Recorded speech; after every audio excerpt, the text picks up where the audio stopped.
seas mi rey. Dejo atrás todos mis sueños, nada se compara. En el cielo está mi tesoro, voy caminando hacia allá. Mi pastor es Yahweh Jireh, nada me faltará. No me digas que te deje, no volveré. Yahweh serás Elohai, tu pueblo, mi pueblo será. Yo te serviré por amor, como me has amado, me has hecho libre, Elohai. Me llamaste y aquí estoy, aquí estoy.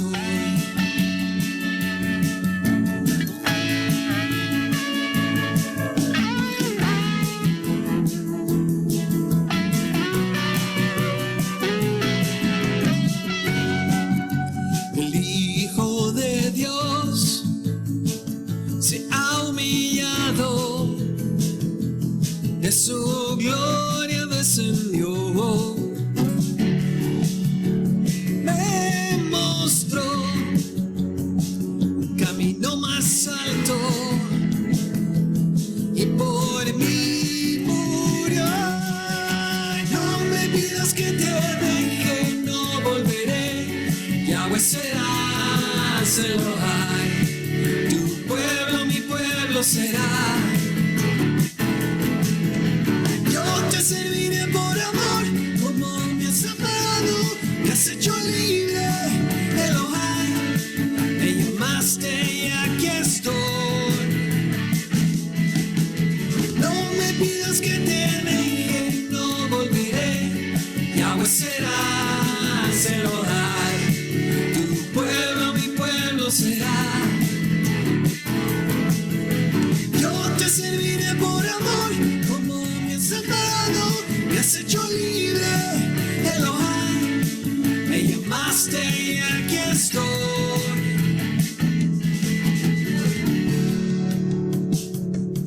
Elohai, aquí estoy. Elohai, aquí estoy. Elohai, aquí estoy. Elohai.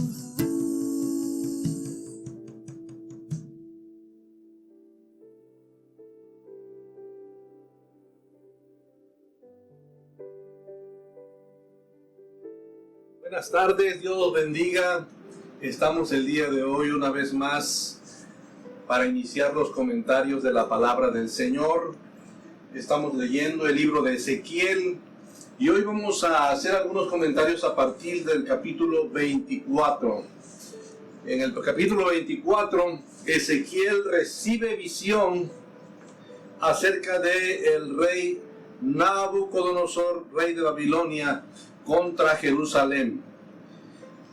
Habla de unas ollas. Alguien pudiera preguntarse, ¿qué será que significa esa olla y qué será que significan las presas? La olla significa a Jerusalén, la presa, la ciudad. La presa significaba a cada uno de ellos, tanto nobles como el pueblo, lo que llaman pueblo común, que iban a ser pasados por aquel sufrimiento, que iban a ser cocidos, dice la Biblia. Ellos iban a ser, sean trozos buenos, presas buenas, iban a ser cocidas. Esa leña significaba Babilonia, que ellos los iban a hacer entrar en ese proceso tan rápido, también una forma muy extremadamente dolorosa, y que iba a ser un cambio radical para la vida que ellos llevaban, pues iban a estar cautivos, ya no iban a ser un pueblo libre. Ezequiel estaba recibiendo visión acerca de la acción que estaba tomando Nabucodonosor en ese momento contra Jerusalén. Le dijo, toma nota de esta fecha, porque este día Nabucodonosor está tomando o está haciendo sitio contra Jerusalén. Aquí podemos ver la omnipresencia de Dios y la omnisciencia de Dios. ¿Dónde estaba Ezequiel? En Jerusalén. ¿Dónde estaban sucediendo las cosas? ¿Dónde estaba Ezequiel? En Babilonia. ¿Y dónde estaban sucediendo las cosas? En Jerusalén. Sin embargo, Dios se lo muestra. Él lo podía ver. Él podía ver lo que estaba sucediendo, aunque él estaba a distancia. Y también, a la vez, Dios le estaba dando una instrucción de lo que sucedería. En este capítulo es bastante fuerte, al igual que otros, pero porque toca alguna parte personal de Ezequiel. Dios usa una expresión y le dice, retiraré de un golpe la alegría de tus ojos. La alegría de los ojos de Ezequiel, pues se refiere aquí a su esposa. Yo entiendo que se refiere a su esposa. Así lo dice la Biblia, habla a Ezequiel, le dice que su esposa morirá y que no le estaba permitido llevar el luto que se acostumbraba, no le estaba permitido incluso comer de la comida que se acostumbraban ellos igual a ingerir. No le estaba permitido el expresar ese dolor tampoco. Él iba a seguir continuando como si nada hubiera pasado, aunque su esposa, pues Dios le da esa palabra, que su esposa ya iba a fallecer, iba a ser por señal al pueblo de Israel. Bueno, antes que nada, buenas tardes. Así como decía mi esposo, el capítulo 24 de Ezequiel trata acerca de dos temas muy importantes que para Ezequiel tocan su corazón. El principal de ellos el primero es que Dios compara a la nación de Israel con una olla hirviendo, pero una olla hirviendo que está llena de rumbre, de óxido, y así compara a Dios al pueblo de Israel en su pecado. Entonces podemos darnos cuenta aquí que el pecado lo compara con la suciedad, con el herrumbre, con el óxido de una olla que se ha envejecido, que se ha endurecido, que cuando una olla se pone en esas cualidades o con esas características, todo lo que cocines en esa olla va a saber amargo. Pues así era la nación de Israel, se había puesto amarga a causa de su pecado, y Dios manda a que Ezequiel haga un acto profético y sacrifique un animal y ponga las carnes del animal ahí sobre esa olla, y entonces Ezequiel empieza a cocinar en esa olla, y luego Dios le dice, saca las carnes sin tomar en cuenta cuál vez. Entonces, ¿qué significa? Que el castigo tanto para sacerdotes como para reyes, como para pobres, como para pueblo normal de la ciudad de Jerusalén, iba a ser por igual a todos. Entonces, eso nos hace ver cómo Dios mira a las personas cuando la persona está en pecado. Y el otro tema que trata aquí el capítulo 24 es acerca de la muerte de la esposa de Ezequiel, donde Dios empieza diciéndole, señala esta fecha, está pendiente de esta fecha, porque esta fecha es la fecha en la que el rey de Nabucodonosor va a poner sitio al pueblo de Jerusalén. Entonces esa fecha iba a ser señal, y dice aquí la Biblia, a mí me sorprende al leerla, que dice que él habló esta palabra en la mañana al pueblo y en la tarde su esposa murió. La Biblia no dice si su esposa haya tenido alguna enfermedad, sino que repentinamente murió y fue quitado el gozo, el deleite, la alegría de Ezequiel de su vida, y Dios le dio una sentencia. Le dijo, no vas a llorar, no vas a poner canción de luto, lamento, no vas a comer ni con lo que se sientan a lamentarse por tu esposa, y no vas a hablar, vas a quedar mudo. Y esto va a ser una señal para que vas a volver a hablar hasta el día que suceda lo que va a pasar en Jerusalén, y entonces el pueblo va a saber que soy yo. Y así pasó. De hecho, todo lo que Ezequiel hacía por mandato de Dios era señal de lo que Dios iba a hacer con el pueblo de Israel. Así es. Cada acto que Ezequiel estaba llevando a cabo era porque en días posteriores era exactamente lo que pasaba con él, lo que iba a pasar con la nación de Jerusalén o con Israel. Sí, en este caso igual la esposa de Ezequiel representaba el templo de Israel, en el cual iba a ser al mismo tiempo, en la misma cronología, el pueblo de Israel iba a ser sitiado posteriormente, y a la vez iba a ser destruido el templo de Jerusalén. Tenemos en el siguiente capítulo, el 25, que Dios empieza a hablar ya ahora no tanto a Israel, sino a las naciones que están a su alrededor. Y las primeras con que se mencionan en la lista son los amonitas, los moabitas, que empiezan a recibir palabras del Señor, que a ellos les va a llegar también la destrucción, el castigo. En el caso de los amonitas, ellos reciben el castigo porque, dice el Señor, aplaudiste y zapateaste, te reíste con sarcasmo de la tierra de Israel. De Moab se dice, Moab dijo, Judá es como las demás naciones. Hubo desprecio en el corazón de Moab acerca de Judá, y estas acciones Dios las ve. Dios mira todo lo que hay en nosotros como personas y como nación, en nuestra mente y en nuestro corazón. Y aunque eran naciones paganas, de todas maneras también Dios, que es justo y que como ama a todos por igual, también su justicia es aplicada. Y sobre todo porque se trataba de su pueblo escogido, el pueblo de Israel. Así es, lo que tú decías acerca de los amonitas.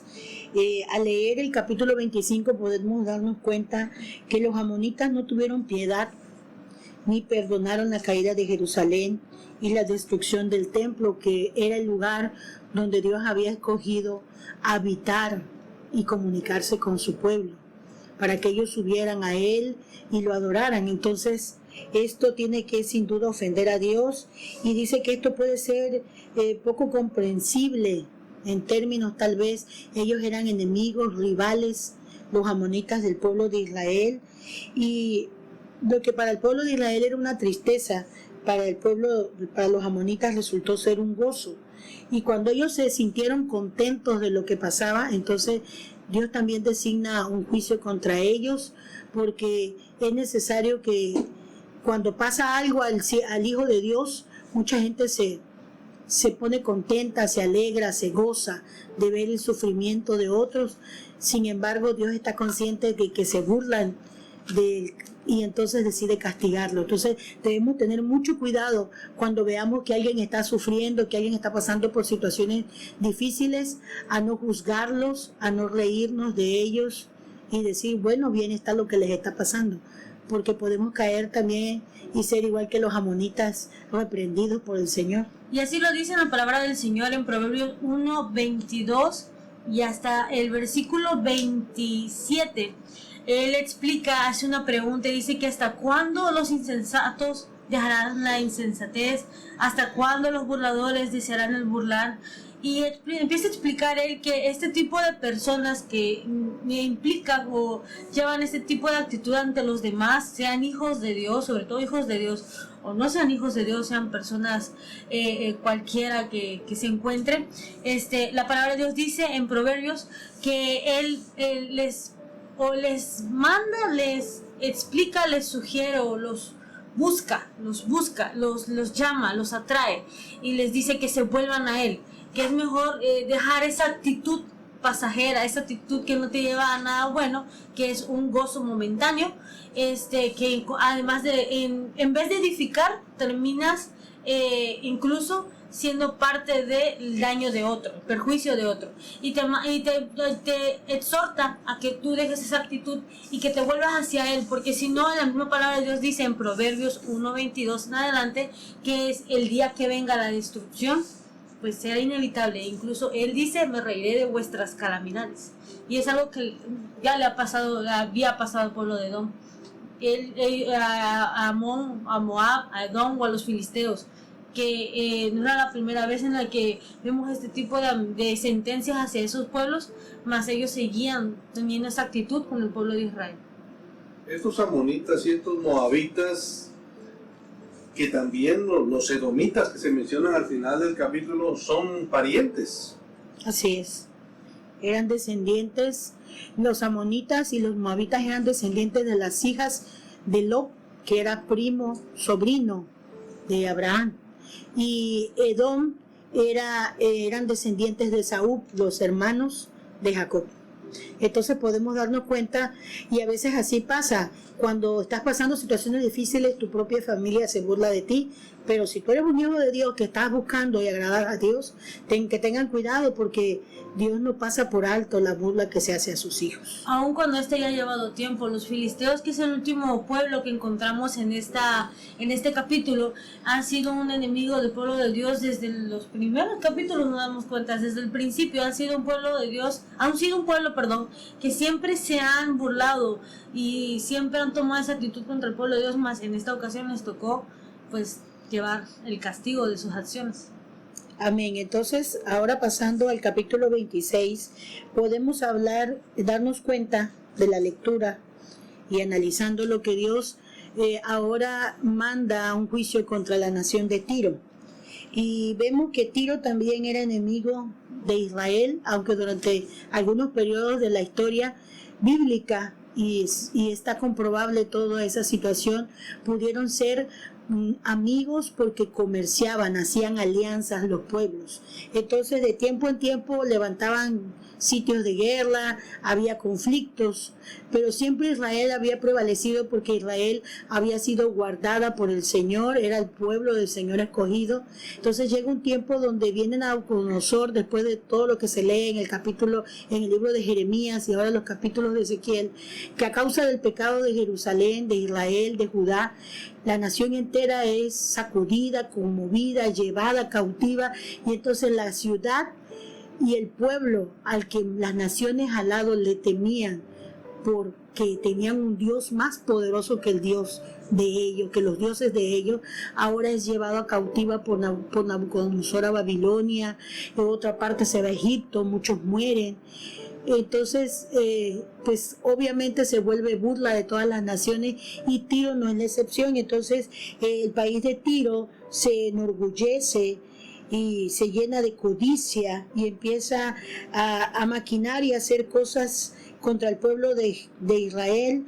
Y entonces, después de que fueron llevados cautivos, ellos ahora quieren tomar todo lo que tenía Israel, y entonces se alegran de la caída de Jerusalén, pero Dios manda un castigo, y ese castigo fue que Tiro, que era una ciudad que estaba a las costas del mar Mediterráneo en Israel, entre lo que hoy es Líbano, esa ciudad fue importante porque tenía muchos puertos marítimos, y entonces esa región ellos comercializaban con esos barcos, tenían una flota naviera. Entonces ellos se creían fuertes como nación, y al ver la destrucción que Dios manda sobre Israel, entonces ellos ahora ven la oportunidad de tomar las rutas de comercio que tenía Israel, y entonces empiezan a alegrarse de eso, y Dios manda un castigo. Después de ser un centro comercial, la Biblia dice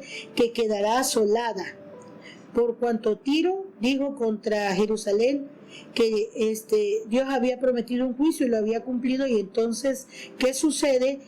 Se ríe, dice, a mí se volvió, y yo seré llena y ella desierta. Esos eran los pensamientos de los habitantes de la ciudad de Tiro. Se volvió nada Israel, Jerusalén. Ahora que ella está desierta porque fue asolada, fue llevada su población cautiva a otro lugar, ahora yo tomaré lo que ella tiene, ahora yo seré la rica, la próspera. A mí nadie me va a querer mandar, a gobernar, a conquistarme. Pero por haberse burlado una vez más del pueblo de Dios, vemos que Dios la castiga y envía sentencia muy dura contra ese pueblo. Y entonces aquí podemos también aprender, dice, la destrucción de Tiro vendrá muy pronto, y haré subir contra ti muchas naciones. Y llega un momento donde Nabucodonosor, así como conquistó Jerusalén, también domina a Tiro, y entonces todas las ciudades empiezan a ser subyugadas por el mismo rey. Entonces no debemos de tomar esas actitudes, de pensar que cuando otro está sufriendo, está teniendo problemas difíciles, ahora nosotros vamos a ser bendecidos. No. Si somos hijos de Dios, la bendición de Dios siempre va a estar sobre nuestra vida y jamás debemos alegrarnos de las desgracias de otro. La Biblia dice, tenga cada día su propio afán. Y así como cada día tiene su propio afán, cada uno de nosotros tenemos oportunidad de ser bendecidos, porque la misericordia del Señor son nuevas cada día. Y para nosotros como pueblo tenemos una porción y las otras personas también tienen su porción que Dios le va a dar de bendición ese día. La clave aquí es saber cómo tú y yo aprovechamos lo que Dios nos dé cada día. Y no seamos como la ciudad de Tiro, que se alegró de la desgracia de Israel y acabó también siendo destruida. Sí, en este capítulo vemos cómo la ciudad de Tiro, al ver que las rutas de comercio habían sido desocupadas por el pueblo de Jerusalén, dado que ellos estaban en cautiverio, no solamente se burlaron por su caída, sino que también quisieron aprovecharse de aquello que Israel había tenido, en el que había tenido un dominio. Y ha sido Dios el que se personaliza y le dice a este pueblo que será él quien se pondrá en contra de Tiro, de esa ciudad, y ha permitido que el rey de Babilonia sea el que venga a tomar la posición sobre esta ciudad, que sea el quien los venga a conquistar y los destruya, de tal manera que nunca más iba a ser destruida, y el mismo Dios se los dice. Y no solamente eso, me llama la atención que también es un pueblo que el rey de Babilonia era un rey de reyes, era un rey que ya había conquistado varios lugares, y fue tanta la destrucción que llevó al pueblo de Tiro, fue tanta la impotencia o la forma en cómo lo aplicó, que la misma Biblia relata que los reyes que estaban con el rey de Babilonia se iban a tomar esa actitud de espanto al ver cómo Tiro iba a ser destruida. Pero bueno, yo creo que esto es una verdad que hoy en día se cumple. Cuando Dios ama a su pueblo, cuando Dios escoge a su pueblo, no hay nada que quiera levantarse en contra de nosotros, que no veamos que sufra una consecuencia. Aquí vemos que a Nabucodonosor se le nombra por el mismo Dios Rey de Reyes, aclarando que él tiene ese título. Sin embargo, a Jesucristo se le ha dado el título, o él es el Rey de Reyes y Señor de Señores. Ciertamente Nabucodonosor fue Rey de Reyes, pero nuestro Dios, en la persona de Jesucristo, es el Rey de Reyes y Señor de Señores. En la Biblia encontramos algunas expresiones que nos dan a entender algo. Y qué hermoso es el Señor, que siempre nos va a hablar de una manera que lo podamos entender. Hace rato mi esposa Eli, a quien agradezco sus comentarios, nos decía que Dios estaba profetizando que muchas naciones vendrían a atacar a la ciudad de Tiro. Pero en los primeros versículos, para hacer esta mención, usó la expresión que serán las naciones tan numerosas como las olas del mar. Y vaya que quienes podían entender bien todo tema marítimo si no eran los de Tiro, porque tenían muchas islas, ellos dominaban muchas islas, sus ciudades estaban en muchas islas. Entonces, hablar del mar para ellos era algo súper entendido. Entonces, a Tiro le está hablando como las olas del mar. Recordemos que a Abraham le habló que multiplicaría su descendencia como las estrellas del cielo. Y a Isaac y a Jacob, ¿cómo le habló? Como la arena del mar, porque ellos anduvieron mucho o también en el desierto. Entonces, como las estrellas, como las olas, como la arena, porque son elementos en un momento dado incontables, no se pueden contar. Y esta es una expresión que la Biblia siempre usa para darnos a entender que es demasiado, que o es muchedumbre, o es multitud, o es una gran cantidad que se sale de nuestro control. Es así como llegamos al capítulo 26, en su parte final. Así es, y continuando con el capítulo 27, podemos decir que Dios sigue hablando acerca de Tiro y habla muy fuerte, como yo les venía diciendo anteriormente. Tiro era una ciudad que se encontraba situada a la orilla del mar, entonces su actividad principal, aparte del comercio, era la transportación de mercancías en barcos que ellos habían construido, barcos o una flota de barcos que constituía uno de los orgullos de esa ciudad. Y entonces es precisamente ahí donde Dios habla que va a ejecutar el juicio en contra de Tiro. Y entonces aquellos barcos que eran gloriosos, que en su estructura, en su construcción, eran fuertes, eran bellos, estéticamente acabados, porque dice la Biblia que fueron hechos con cedro del Líbano, y esa madera es considerada una madera muy preciosa y muy buena madera, por cierto. Entonces, ¿qué sucede? Dios empieza a hablar acerca de dónde va a venir el castigo del pueblo que se burló de su pueblo, que pensó que ahora que Israel estaba consumida, ahora ella iba a tomar el lugar. Tú serás vacía, desolada, le dijo a Israel y a Jerusalén, y yo seré llena. Pero a veces debemos de cuidar nuestras palabras, como yo decía, cuando hablamos de los hijos de Dios o del pueblo de Dios. Entonces empieza hablando acerca de que los va a castigar con los barcos, que eran los lugares donde ellos hacían sus mercancías, donde vendían, comerciaban. Entonces, como esta ciudad estaba sentada a las orillas del mar, Tiro era un famoso centro comercial. Con ellos comerciaban muchos países. Inclusive hay una parte donde dice que comerciaban desde lugares como Tarsis, que se cree que está situada cerca de lo que es España. Entonces los barcos de Tiro llegaban a muchos lugares, ¿sí? Era conocido por esa era su fama. Entonces Dios empieza a hablar acerca de Tiro y le dice que sus barcos son los que primeramente van a ser castigados. Dice que ella se encontraba en el corazón de los mares, llenos de belleza, y la edificaron con hermosura.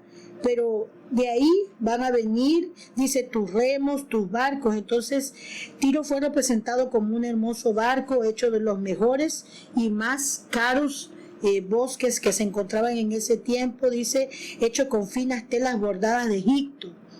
Tomaron cedros del Líbano para hacerle el mástil. Entonces podemos darnos cuenta que Dios empieza a decirlo, lo que es tu orgullo, ahí es donde tú vas a ser asolada. Ahí es donde ahí es donde va a venir tu castigo. Y muchas veces así pasa. Cuando hay alguien que se levanta contra el pueblo de Dios, de lo que más se jacta, es donde Dios toca. Por eso debemos tener mucho cuidado de no caer en estos errores que cometieron estas naciones, ¿sí? Entonces podemos ver que sus barcos, que la hermosura de sus barcos, la fortaleza de su comercio, toda iba a ser destruida. Y así pasó años después, fue destruida por el mismo rey Nabucodonosor, y el comercio que tenía Tiro con muchas naciones como Tarsis y otras naciones vinieron a la nada, y esos pueblos quedaron hasta el día de hoy en ruinas. Solo ruinas permanecen. Entonces nos podemos dar cuenta que cuando Dios envía un castigo, Dios no considera las cosas, sobre todo cuando dañan a su pueblo. Entonces, mucho cuidado cuando hablemos mal del pueblo del Señor. Así es, como tú lo comentabas, mamá, en el capítulo 27, en el versículo 25 en adelante, empieza siendo esto una lamentación, un canto fúnebre para la ciudad de Tiro. Encontramos que todo fue llevado al mar, era como un barco lleno de puras riquezas, y que ellos entraron en los mares más profundos, más un viento del este los derribó y los hizo pedazos. Esto hace referencia a que ellos, en su propia riqueza, en su propio conocimiento, haciendo crecer no solamente el conocimiento sino su orgullo, los llevaba a cada vez posicionarse más o tener más confianza en sí mismos, y esto hizo que de la nada, o más bien de la nada, al tener tanta confianza en ellos y al no parar ante lo que está pasando con Israel y a hablar sobre el pueblo de Israel, Dios permite que el rey de Babilonia los destruya, llevando al mar no solamente sus riquezas, sino también a toda la gente con la que contaba, representando todo lo que ellos eran: los marineros, los capitanes, los carpinteros y sus soldados, que son su línea de trabajo. No solamente se derribó su orgullo, sino su fortaleza para defenderse y su fortaleza para trabajar. De lo que era Tiro en su cultura hecha no quedó nada. Fue todo destruido, fue llevado al mar, a lo más profundo del mar. Y esto pues en consecuencia de lo que habló del pueblo de Israel. La mayor cantidad de comercio en el caso de Tiro pues se movilizaba a través de barcos, era su fuerte. Y habla de una ciudad que le provee mucha mercancía dentro de varias ciudades que le aportan muchas cosas a Tiro, y una de ellas es Tarsis. Yo creo que esta ciudad tiene que ver con lo que se menciona en el libro del profeta Jonás. Así es. Tarsis es la ciudad donde el profeta Jonás fue enviado en el barco cuando quiso huir. Cuando Jonás se dirigía, Dios lo manda a Nínive a que le predique a ese pueblo, que le anuncie lo que iba a pasar a ese pueblo.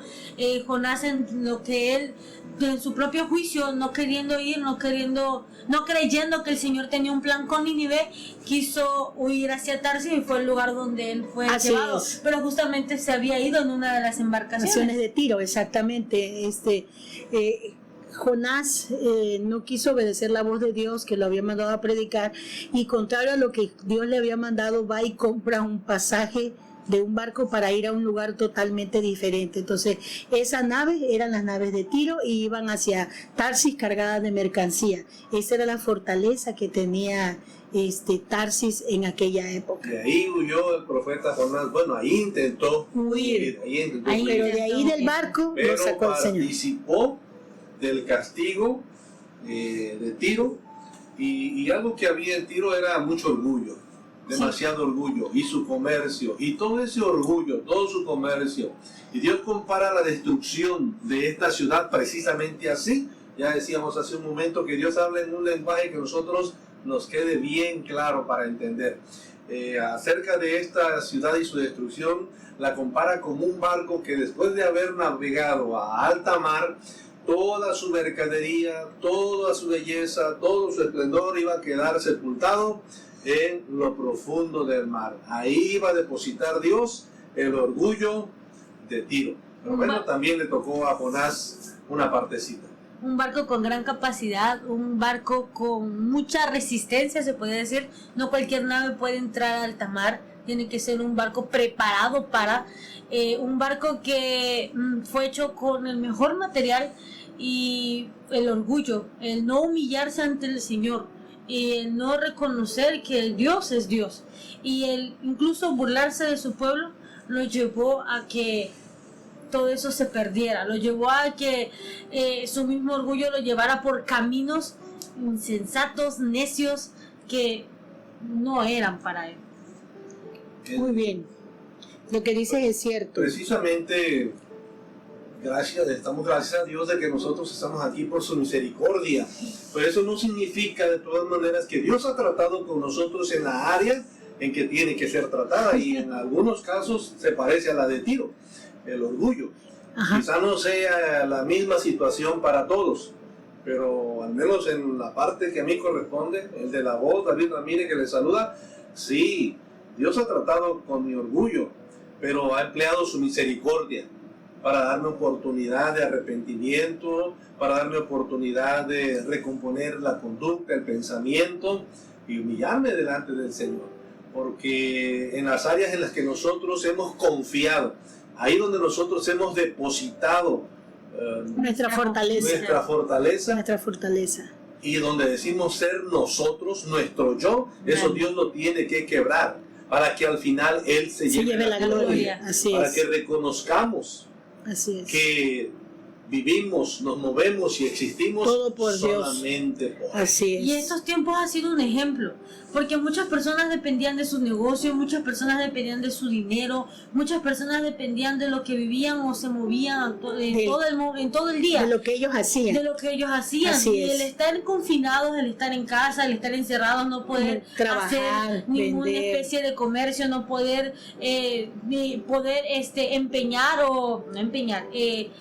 poder invertir ese dinero, no poder tener un flujo de dinero activo, hace que nos pongamos a reflexionar realmente de qué dependemos. Todo eso nos puede hacer en un estatus social, nos puede hacer ante una sociedad, ante una persona, pero realmente es un estatus nada fijo, es algo visto por el hombre y hecho por el hombre, y el hombre no permanece, el único eterno es Dios, y todo lo que Dios hace es eterno. Damos gloria a Dios Así que es. Él nos ha enseñado a depender de Él. En Y este es por tiempo. eso que en este proceso que inicialmente se le llamó la cuarentena y ya pasó de 40, 40 días. se pasó de 40, pero es al final de cuentas entendemos que es un proceso y gloria a Dios que Él nos ha enseñado a depender de Él y que nos sigue enseñando todavía hasta Así el día es. de hoy para recibir de su misericordia y vivir dependiendo de Él. Y nosotros damos gloria a Dios como familia, damos gloria a Dios como casa de oración, heraldos del reino, que hemos visto la mano del Señor día a día. No ha habido día de este proceso en el que nos haya faltado algo. Así Principalmente hemos tenido la salud, el respaldo del Señor, guardándonos en salud, nuestra economía, Dios la ha movido.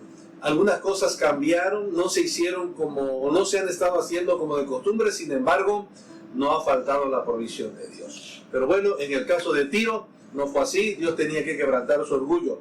Y fue una ciudad que al final de cuentas, Dios le dijo que la iba a desaparecer y la desapareció, solamente quedan ruinas. Ruinas, actualmente Y- solamente quedan ruinas. Esa ciudad era una ciudad amurallada, muy fuerte, y estaba construida cerca de las orillas del mar, por eso muchos que habían intentado de conquistarla no podían, porque se encontraban con todas esas formas de vida que les costaba mucho trabajo poder dominarla, pero Dios envió a alguien que dice la historia que tardó cerca de 13 años para conquistar la ciudad de Tiro, pero la destruyó y la acabó, la arrasó, porque esa era la palabra que Dios había dado y la palabra de Dios se tenía que cumplir. Entonces nos podemos dar cuenta de esas cosas.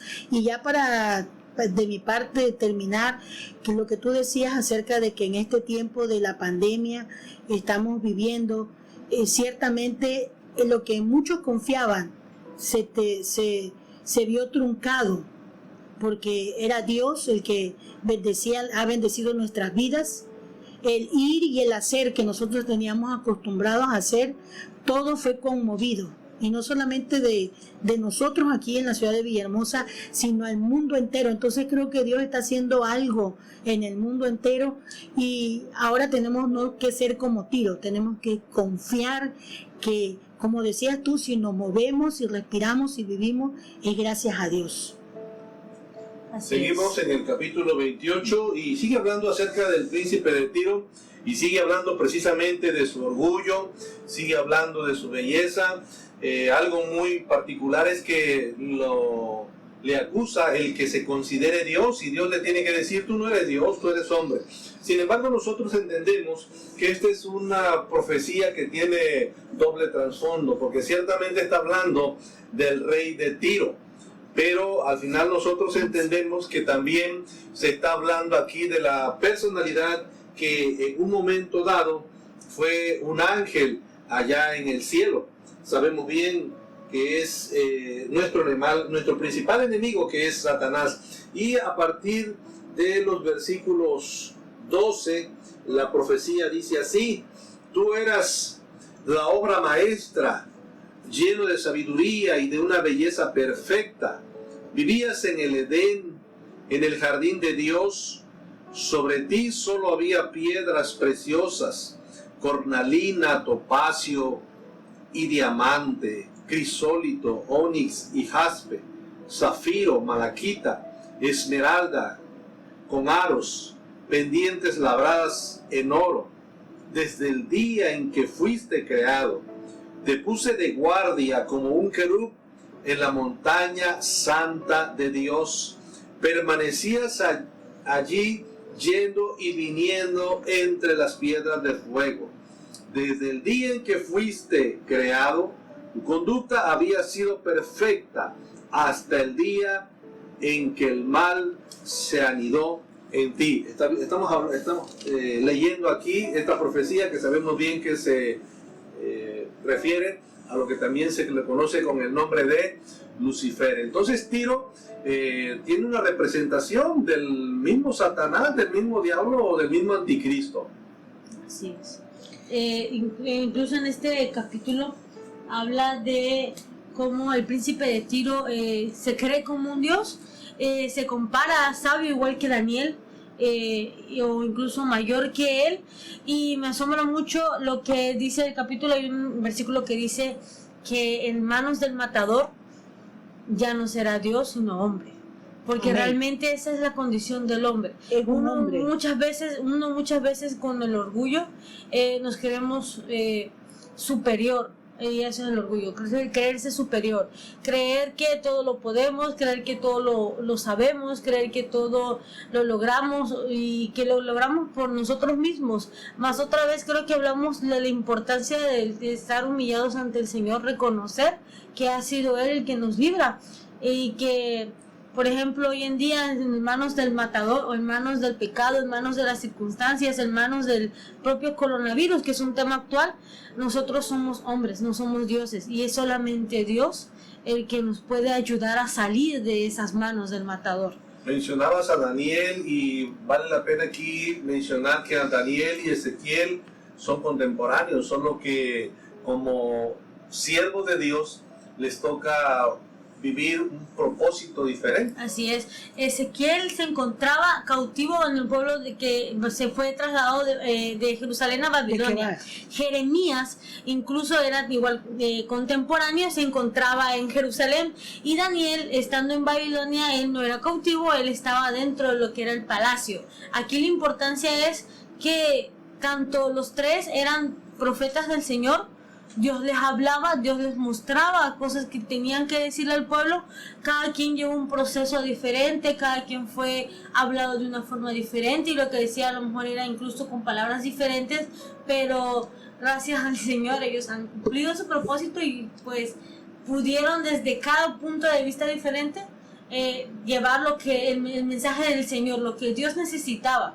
Y es lo que hoy en día puede incluso estar pasando. Pueden haber muchas personas que pueden dar un mensaje, pueden haber muchas personas, muchos predicadores en muchas partes del mundo que den un mismo mensaje, y es eso, que el Señor está utilizando a muchos siervos de Él, no importa el lugar, no importa el estatus, para poder llevar una palabra y poder darle consuelo, ánimo o fortaleza a su pueblo.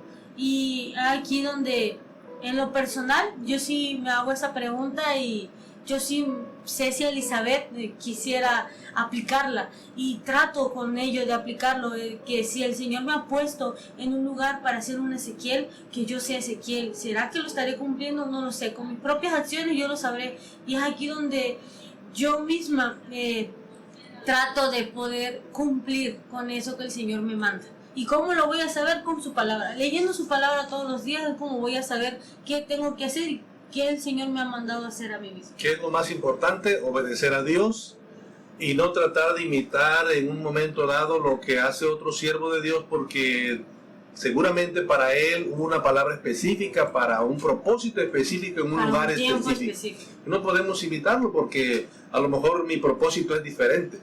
Hemos estado leyendo a Jeremías, hemos estado leyendo a Ezequiel y vemos a Daniel, pero los tres, al final profetas de Dios también, pero con situaciones muy diferentes.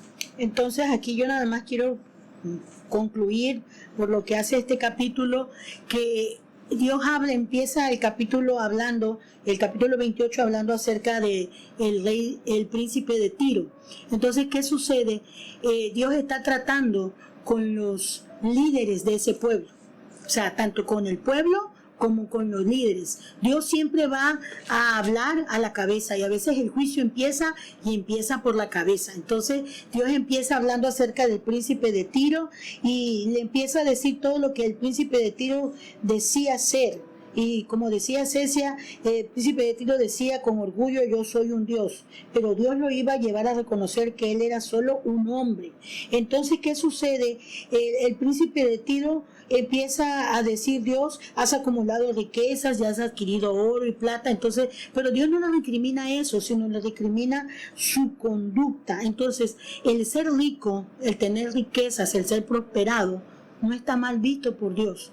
Lo malo es la forma de cómo nosotros miremos esa riqueza. O sea que Dios no quiere un pueblo pobre, un pueblo necesitado, así como también no quiere un pueblo enfermo, un pueblo que sirva de ejemplo de lo que no debe de ser, sino quiere un pueblo que sea ejemplo en todos lados, hijos e hijas que sirvan y que sirvan de ejemplo a los demás. Recordemos esa palabra, ahorita no recuerdo muy bien la cita, pero dice que Dios nos ha mandado a ser cabeza y no cola.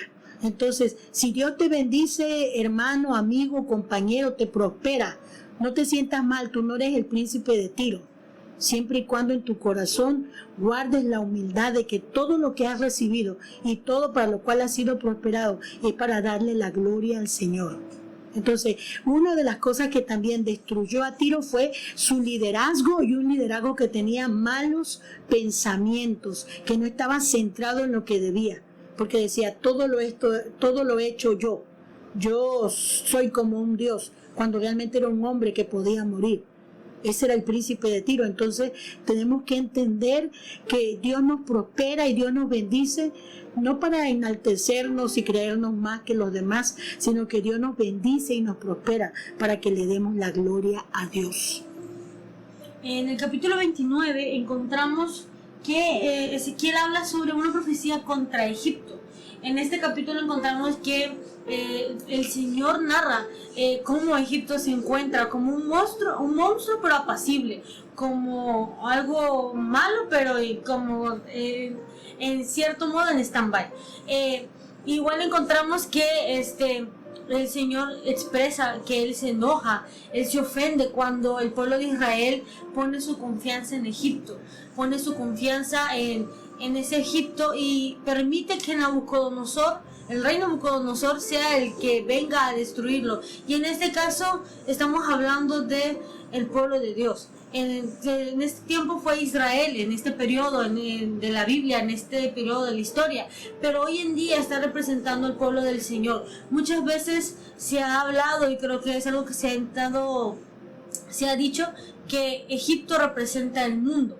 Y cuando el Señor habla de que el pueblo de Dios puso su confianza en el mundo, es poner su confianza en aquello que ha pasado, poner su confianza en lo que era. Cuando conocen el pueblo del Señor, cuando conocen al Señor, el pueblo del Señor, muchas veces muchas personas, espero que así como usted y yo nos está oyendo, usted no, pero muchas personas dentro de la iglesia ponen su confianza en lo que eran, o ponen su confianza en cosas pasajeras, ponen su confianza incluso en ídolos, y esto no es lo que realmente el Señor desea. Él quiere que nosotros seamos prosperados, Él quiere que nosotros seamos enriquecidos, Él quiere que nosotros seamos llevados a niveles mayores, pero la base de todo eso es obedecerle a Él, y obedecerle no solamente por hacerlo, sino porque confiamos que aunque Él nos dé una acción, tendrá una buena respuesta. Dice en Proverbios 20:24, de Jehová son los pasos del hombre, ¿cómo pues el hombre entenderá su camino?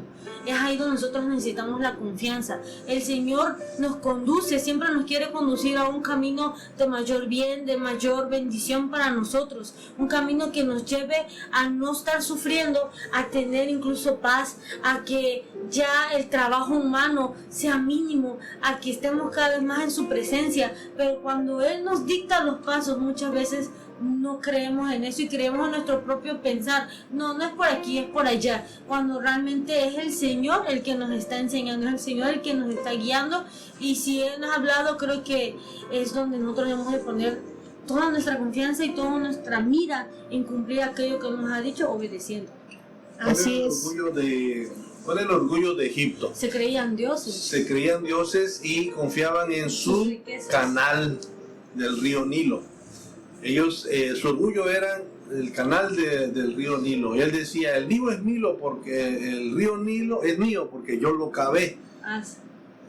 Había confiado ahí. ¿Por qué? Sin embargo, Dios también le reclama que cuando el pueblo de Dios se acercó a él, le dice, mi pueblo se acercó a ti cuando estaba necesitado y fue a pedirte ayuda.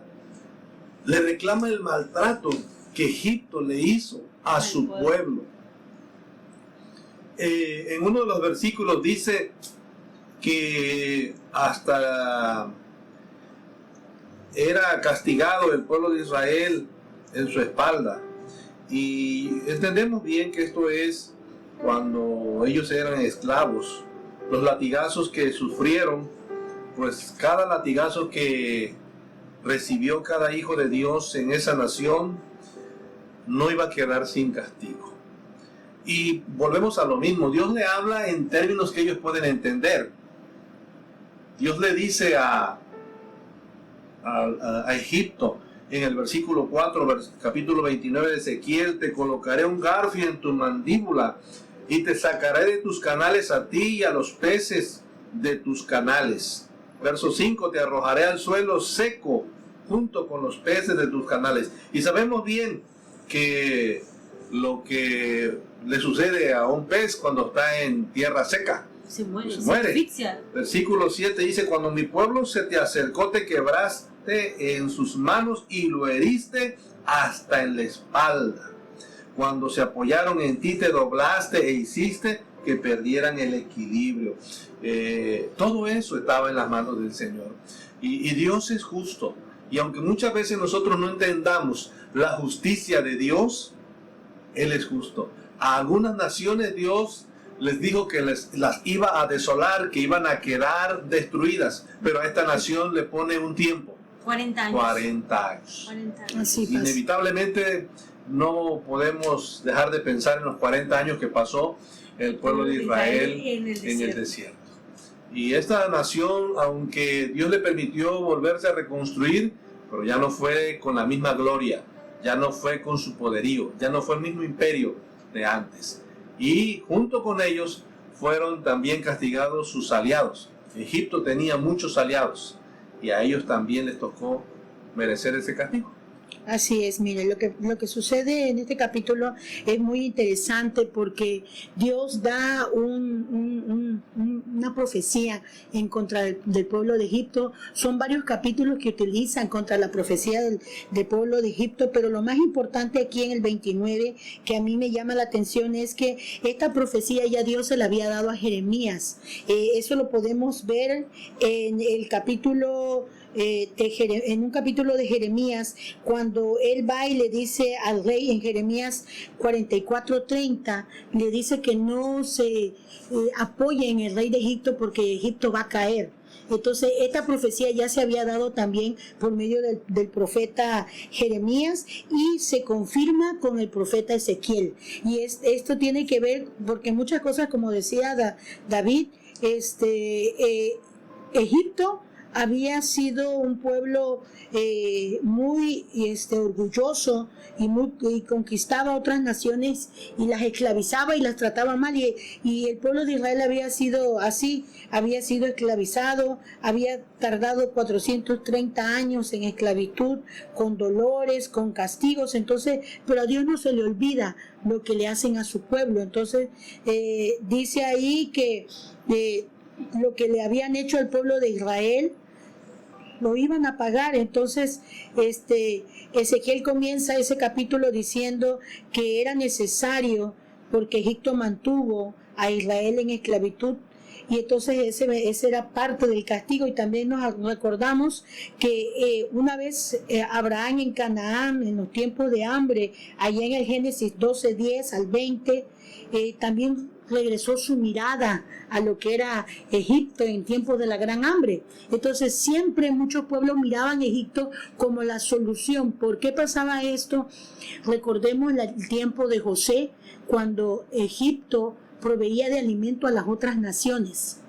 Entonces esas costumbres quedaron ahí. ¿Por qué? Porque el pueblo de Egipto, a estar atravesado por el río Nilo, era tierra de riego. Todas esas orillas del río Nilo siempre había abundantes cosechas. Entonces, aunque hubiera hambre en otros pueblos, había cosechas en el pueblo de Egipto. Entonces la gente decía, no, pues aquí hay alimento, y recurrían a Egipto. Y Israel también recurrió a Egipto. El propio Isaac también fue un día a Egipto cuando había una gran hambre, ¿sí? Entonces podemos ver que a veces como hijos de Dios queremos volver a Egipto. Como decía Cecia, Egipto es la tipología de lo que es el mundo. Y a veces cuando nos va mal por alguna otra cosa, como que queremos voltear a ver hacia atrás y nos acordamos de aquellas cosas que había allá en aquel mundo. Pero ellos también van a sufrir un castigo. Entonces tenemos que tener cuenta de esto. Y el Señor trajo ese castigo y habló duramente hacia el pueblo de Egipto. Y entonces dice que él era como un gran dragón que yace en medio de sus ríos. Comparó a Egipto como uno de los cocodrilos que vivía en el nido, en el río Nilo. Y entonces nos podemos dar cuenta que así como quedaban tendidos en los canales, así iba a quedar el faraón de Egipto con todos sus príncipes y todos sus pueblos. ¿Y por qué? Por cuanto había levantado su mano en contra del pueblo de Dios. Y él decía, mío es el Nilo, yo lo hice. Entonces ahí podemos ver el orgullo del faraón de Egipto, creyéndose superior, creyéndose un hijo de dioses, porque esas eran sus creencias, que ellos eran hijos de los dioses y que si había sol y había luna es porque ellos existían. Entonces Dios tenía que demostrarle que el único y verdadero Dios era Él. Y entonces ahí nos podemos dar cuenta que todo lo que Dios habló acerca de Egipto se cumplió. Hasta la actualidad quiero decirles, amados, que Egipto es una ciudad con tanto conflicto. Actualmente es una ciudad que vive entre una contaminación excesiva, tanto que a veces no se puede ni nadar en el río Nilo, aparte de la fauna que tiene, está contaminado y la gente puede morir. O sea, las palabras que Dios dijo se cumplieron hasta el día de hoy en Egipto. Y hay muchos disturbios, mucha hambre, mucha pobreza en ese país, después de haber sido de los grandes imperios. Cayó. ¿Por qué? Porque se levantó en contra de los hijos de Dios. La justicia de Dios, seguimos hablando de la justicia de Dios. Mire, en la palabra del Señor encontramos el mandato de que los que trabajamos para un patrón, los que somos asalariados, lo hagamos como para Dios. Aunque aquí en la tierra estamos sirviendo a un patrón, pero Dios todo lo ve. Y ese mandato es para nosotros, los que somos sus hijos, los que somos su pueblo. Pero aquí me llama la atención, en este capítulo 29, los versículos 18 y 19, que a la letra dice: Hijo de hombre, el sitio de Tiro ha sido una difícil empresa para Nabucodonosor, rey de Babilonia, y para su ejército. Sus hombres han perdido allí sus cabellos y sus espaldas se han desollado. Pero ese sitio de Tiro no ha aportado ningún beneficio, ni para él ni para su ejército. Por eso esto dice Yahvé: entregaré Egipto en manos de Nabucodonosor, rey de Babilonia, cautivará a su pueblo, lo saqueará y repartirá los despojos. Con eso sus tropas quedarán recompensadas. Y siendo que era una nación pagana, siendo que ese ejército pues no era precisamente pueblo de Dios, y Dios estaba mirando que el trabajo que estos hombres habían hecho no había dado fruto. Dios es un Dios de amor. A veces nos pasa como a Jonás. Pensamos que Dios solamente ama a su pueblo. Dios también ama al que no es su pueblo todavía. Pero Dios nunca deja de esperar a aquellos que no son su pueblo, porque su misericordia es nueva cada mañana y está esperando que ellos vengan al arrepentimiento. Si eso hizo por estos hombres que no eran pueblo de Dios, ¿qué no hará por nosotros? Como que es para que lo tengamos presente siempre. En el capítulo 30 vemos lo que habías comentado, papá, que que no solamente el pueblo de Egipto iba a ser destruido, sino también en las ciudades con las cuales tenía trato, como lo que eran Libia, Lidia, Etiopía o Arabia. Y en este capítulo vemos que el Señor incluso utiliza al rey Nabucodonosor para destruir Egipto y a todas sus ciudades con las que tuvieron tuvo un trato, tuvo algún convenio o fue una alianza y incluso el Señor dice que él iba a prestarle la espada al rey Nabucodonosor, sí, para destruir ese pueblo, que la pondría en su mano, que incluso iba a reforzar sus brazos y para que sostuviera la espada y pudiera destrozar a este pueblo. Habla también de que el rey de Egipto ya estaba herido y que no le había permitido que él pudiera fortalecer su brazo para que estuviera justamente con esta herida al momento de la batalla. Y habla sobre el castigo que iba a llevar el pueblo de Egipto, que era un castigo que se merecía, que la gente se iba a llenar de miedo y que incluso imágenes e ídolos iban a ser destruidos por el rey Nabucodonosor, y ellos iban a llorar, iban a sufrir y iban a sentir que ellos se morían y que ellos habían llevado o habían obtenido este castigo porque eran un pueblo poderoso, y el ser un pueblo poderoso los hizo llenarse de orgullo, a tal manera, y como ya hemos oído anteriormente por ustedes dos, ellos han tenido ciertas actitudes nada favorecedoras para gente que ha necesitado de ellos, entre ellos el pueblo de Israel. Cuando la Biblia habla de brazo, en este caso, está hablando del ejército. En el capítulo 4 de Ezequiel precisamente vemos que Dios le dice a Ezequiel que haga un acto profético, y dentro de eso una actuación, y dentro de eso le dijo que iba a descubrir su brazo. ¿Por qué? Porque el pueblo que lo iba a atacar, precisamente Nabucodonosor, era un ejército que llevaba a la batalla su brazo desnudo. En el verso 7 del capítulo 4 dice: volverás tu mirada y tu brazo desnudo hacia Jerusalén sitiada y profetizarás contra ella. Dentro del armamento o el uniforme militar de Babilonia, ellos eran así, peleaban con el brazo desnudo. Y entonces aquí lo que quiere decir la palabra del Señor: fortalecerá su brazo en su ejército. Y en otras expresiones dice: quebraré su brazo, es decir, que va a hacer que ese ejército o esa nación en sentido militar se debilite o se quiebre. Así es, y como decíamos, le está hablando a lo que es su brazo. Entonces dice que la profecía que da Ezequiel dice: y aconteció que en el año 11, en el mes primero. Esto se refiere a que las profecías de Ezequiel tenían una fecha específica, y esta cuarta profecía se dio unos 4 meses antes de la caída de Jerusalén. Entonces podemos ver que aquí también se comprueba lo que decía el capítulo 37 de Jeremías. Jeremías lo había hablado y Ezequiel lo confirma, que Egipto iba a ser quebrantada, iba a ser destruida, iba a ser asolada, y dice: Dios ha quebrado su brazo del faraón. Este es un acto de juicio, de demostración de su fuerza. Dios rompió el brazo del faraón y lo habían vendado para sanarlo, por lo tanto no era lo suficientemente fuerte como para sostener la espada, y entonces quedaron indefensos tanto el faraón como Egipto. Entonces nos podemos dar cuenta aquí que Dios era el que iba a traer a Nabucodonosor, que era su siervo, muchas veces le dice, y iba a destruir aquello en que el rey de Jerusalén confiaba, que era el faraón de Egipto. Creo que es muy interesante lo que la lectura nos dice.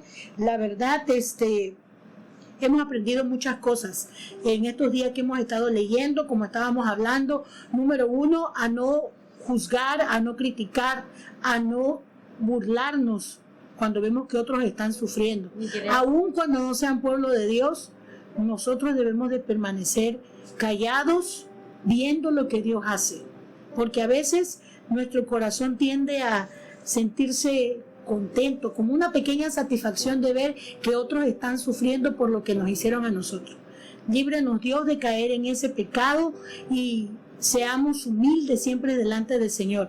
Hemos aprendido también que nosotros debemos de confiar siempre en Dios para todas las cosas, que no son lo que nosotros hagamos o lo que dejemos de hacer. Todas las cosas vienen de la mano de Dios. Y también hemos aprendido que cuando la gente se siente más firme y más segura en la vida, es cuando debemos entender que nuestra seguridad está solo en Él. Que nada de lo que la gente le haga a su pueblo o nada de lo que nuestros enemigos hagan en contra de nosotros va a quedar sin un castigo. Dios está viendo desde los cielos y nos ama, así como también nos ama a ellos, pero nosotros somos sus hijos. Y entonces debemos de aprender a esperar y a confiar en Él solamente, para no ser parte también y recibir los castigos que muchos de estos príncipes y reyes y pueblos sufrieron en el momento que también fue castigado Israel. Incluso el mismo pueblo amado sufrió castigo porque Dios nos puede amar, Dios nos ama.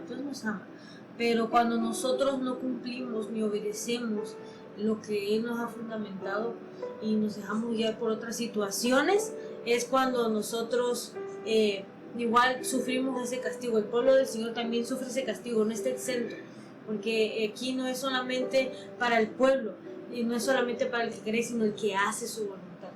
Así es. Agradezco los comentarios de mi hija Ceci Elizabeth, de mi esposa Elizabeth. En los controles técnicos agradezco el apoyo de mi hijo José David y el que le saluda en la voz, David Ramírez. Hemos comentado en familia esta semana de lectura. Los invitamos a que nos sintonicen a través de la señal de internet para la próxima semana, el mismo día a la misma hora. Dios los bendiga, Dios los guarde. Los invitamos a continuar ustedes también leyendo en familia. Buenas noches, Dios les bendiga.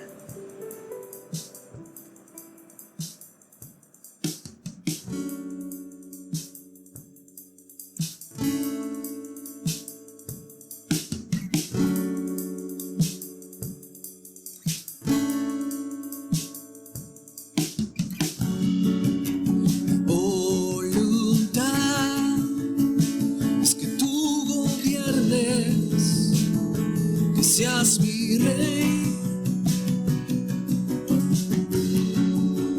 dejo atrás todos mis sueños, nada se compara. En el cielo está mi tesoro, voy caminando hacia allá.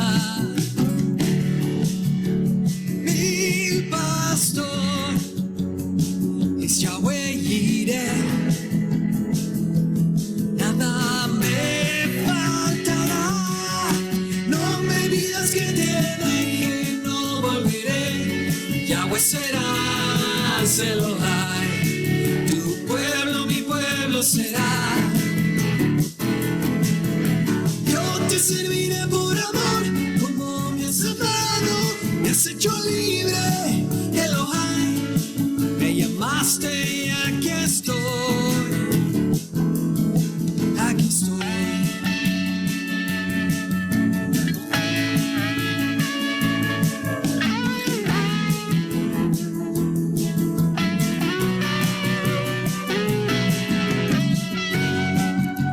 El Hijo de Dios se ha humillado, de su gloria descendió, me mostró un camino más alto y por mí murió. No me pidas que te deje, no volveré. Yahweh serás Elohai, tu pueblo, mi pueblo será. Te serviré por amor, como me has amado, me has hecho libre, Elohai, me llamaste y aquí estoy. No me pidas que te deje, no volveré.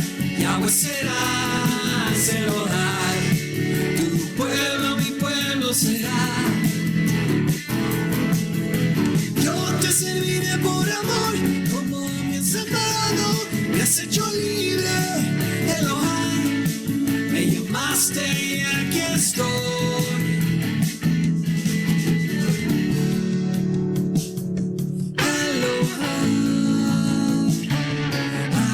estoy.